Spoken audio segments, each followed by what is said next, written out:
and what we think it provides to us. So there have been attorneys who have they're practicing law and they're going in front of the court and they're doing X, Y, and Z and they're submitting their official documents and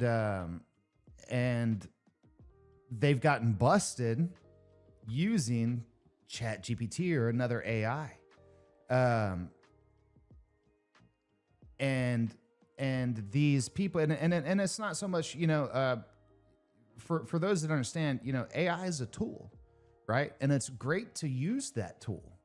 But just like other things that are tools, you don't misuse those tools in a way that negatively affects you, right? A screwdriver, for instance, a screwdriver, want to use a screwdriver to tighten up a screw, right? Maybe take a screw out. What you don't do with that screwdriver is you don't take it over to your car and start stabbing your car or doing something with it. You're going to be poking holes in it, right? Well, think of AI as kind of the same way, but think of AI as, instead of a screwdriver, think of it as a Swiss Army knife. Remember those red Swiss Army knives that we used to get? And I used to always want the one that had like the most stuff in it, that even, I'd never used anything on the Swiss Army knife except the little knife and maybe the saw if I would cut some twigs off or something like that. What I did not do with that Swiss Army knife was go to the mechanic shop and get a job as a mechanic and take in my Swiss Army knife and say, hey, I'm here, I'm ready to go. They would look at me and laugh at me like I was a fool because they say, hey, you don't have the tools available, or you're using the wrong tool, or maybe you're misusing that tool.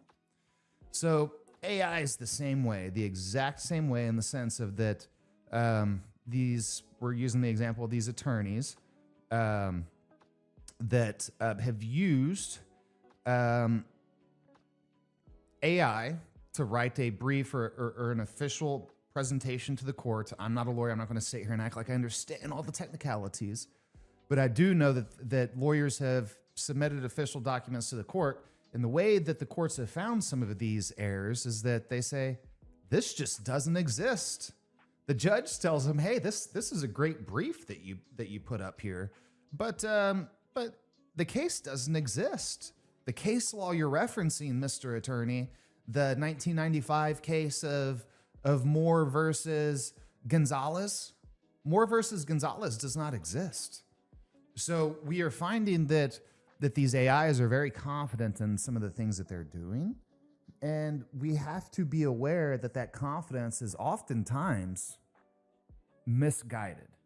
And we don't know really where that happens. And so this is why it's so important to use AI as a tool, especially right now. It is not necessarily, especially for us common folks. AI is not you're not going to just set it and forget it and it's going to control your life and it's going to take over your life and do everything perfect for you and write all the perfect emails, write the perfect papers, if you have a company, it's not going to manage everything perfectly for you and do X, Y, and Z.